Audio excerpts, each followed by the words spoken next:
Yo, what's good, comic fam?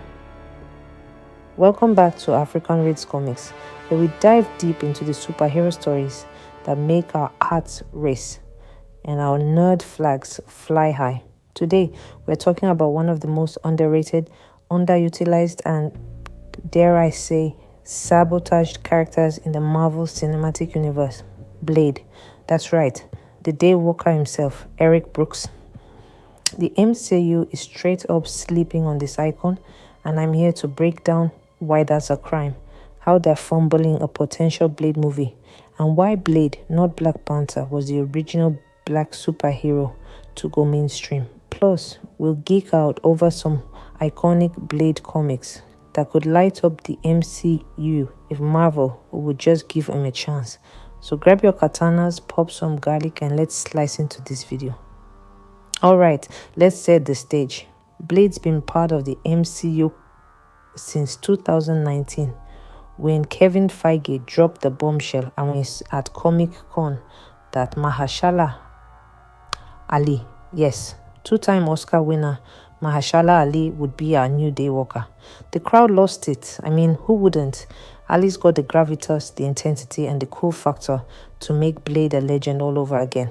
But here we are in 2025, and what do we have? A voice cameo in Eternal's post-credit scene from 2021, and crickets. No trailer, no release date, no nothing.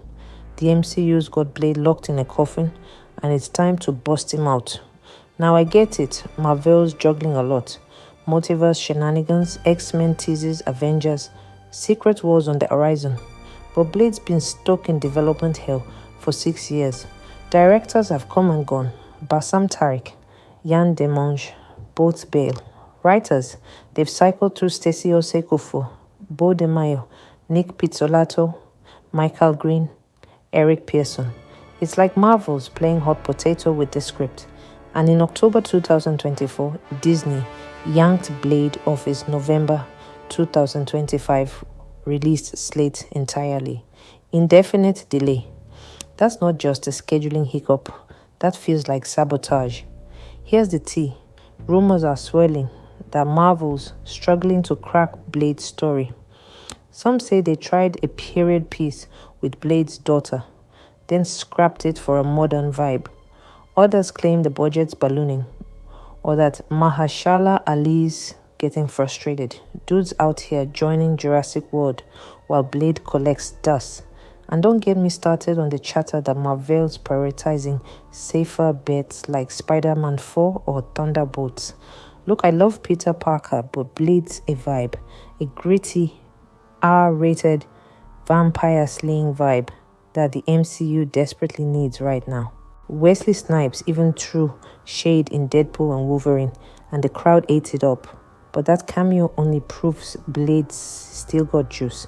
So why is Marvel fumbling this? Let's dive deeper. Picture this, the MCU's in a bit of a rut. Phase 5's had hits like Guardians 3, but flops like the Marvels and Ant-Man 3 have fans worried.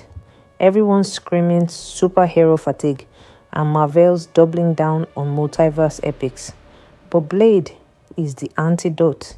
He's not another cosmic god or quippy teen. He's a street-level, stakes-through-the-heart badass who can carve out a whole new lane for the MCU's supernatural side. Marvel's already dipping its toes into the spooky with Moon Knight and Werewolf by Night, both bangers by the way.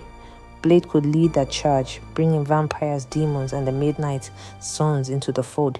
Imagine Blade teaming up with Moon Knight, Ghost Rider, and Doctor Strange to fight Lilith or Dracula. That's not just a movie, that's a franchise. But instead, Marvel's leaving Blade on the bench while they churn out Avengers sequels. Come on, Feige, give us the dark stuff. Blade's also perfect for shaking up the MCU's tone. Post-Endgame, everything feels so polished. Blade's raw, bloody, and unapologetic. Wesley Snipes' trilogy proved you can blend horror, action, and superhero swagger without losing the comic book soul. And with Mahershala Ali, you've got an actor who can make Blade both a tortured loner and a charismatic leader. So why is Marvel acting like he's too risky? Okay, let's geek out for a sec. Blade's got a treasure trove of comics that could inspire an MCU banger. Marvel's sitting on gold here, so let me pitch a few iconic runs that could light up the screen and tie Blade into the MCU's bigger picture. First up, Blade's debut in Tomb of Dracula number 10 by Marv Wolfman and Gene Colan. This is where it all began. Eric Brooks, a human immune to vamp bites, hunting Dracula himself.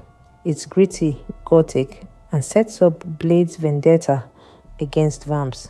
The MCU could use all this to introduce Dracula as a big bad. Maybe tie him to Dan Whitman's Ebony Blade from Eternals. Picture Blade stalking vamps in modern London with that classic horror vibe. Chills, right? Next, Nightstalkers number 1 from 1992. Blade teams up with vampire hunters Frank Drake and Hannibal King to form the Nightstalkers fighting the occult. This is perfect for the MCU's Midnight Suns setup. Blade could recruit Elsa, Bloodstone, or Mantin to take on Lilith, who's already cast with Mia Goth. It's like the Avengers, but spooky and stabby. And don't sleep on Midnight Suns Unlimited number 1. Blade joins forces with Ghost Rider, Morbius, and others to battle Lilith and her demon spawn. This could be the MCU's supernatural team-up movie. Imagine Blade clashing with Morbius. Sorry, Jared Leto, you're not invited. While Doctor Strange portals in for backup. It's dark, it's epic, and it's a chance to show Blade as a leader, not just a lone wolf. These comics prove Blade's not just a one-off. He's got lore, allies, and enemies that could reshape the MCU. So why is Marvel ignoring this? Are they scared of R-rated risks? Or, hear me out, are they low-key sabotaging Blade to avoid competing with their own multiverse plans? Alright, let's get conspiratorial for a hot minute. I don't want to believe Marvel's tanking Blade on purpose, but the evidence is stacking up. Multiple directors billing, endless script rewrites, pulling it from the schedule right after Wesley Snipes stole the show in Deadpool and Wolverine. It's sus, fam. Here's my theory. Marvel's nervous about Blade stealing thunder from their big multiverse payoff. Avengers, Doomsday, and Secret Wars. Those movies are going to be stuffed with cameos, variants, and nostalgia. Snipes' Blade popping off in Deadpool showed he's still a fan favorite. So maybe Marvel's worried a new Blade would split the hype.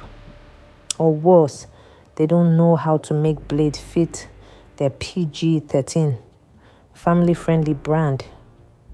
Blade's not Spider-Man. He's messy. He's R-rated. And Marvel's been dodging that vibe since Deadpool joined the family. But here's the thing. Fans want messy.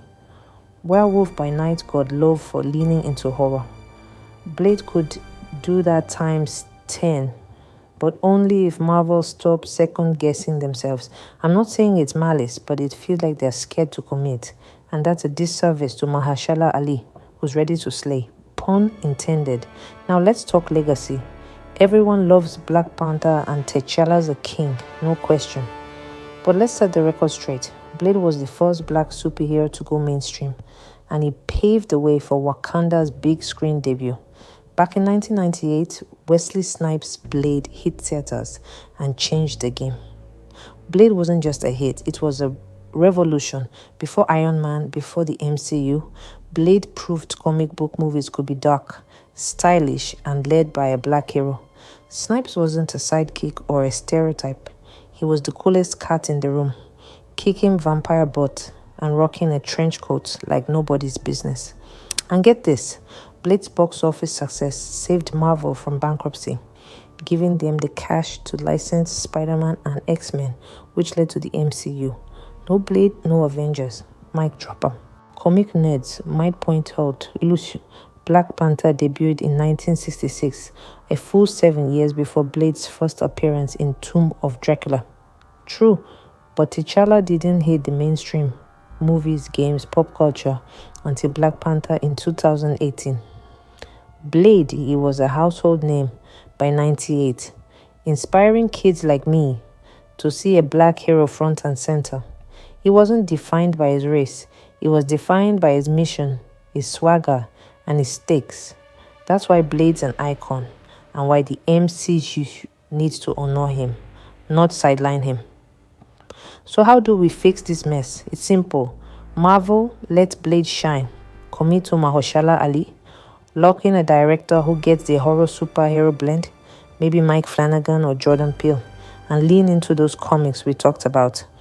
Give us a Blade who's hunting Dracula in a gritty, modern MCU, building up to a Midnight Suns showdown. And don't shy away from the R rating. Fans are begging for it. Blade's not just a character, he's a legacy. He's the Daywalker who walked. So heroes like T'Challa, Sam Wilson, and Miles Morales could run. The MCU's got a chance to make him a star again, but only if they stop tripping over their own feet. So Marvel, I'm begging you, dust off that script, call Ali, and let Blade cut through the noise. The fans are ready. I'm ready. Alright fam, that's my case for why the MCU is sleeping on Blade and why they need to wake up. What do you think? Is Marvel sabotaging Blade, or are they just lost in the multiverse? Drop your thoughts in the comments, hit that like button if you're Team Daywalker, and subscribe for more comic book deep dives. Until next time, keep your stakes sharp and your blood suckers at bay. Peace.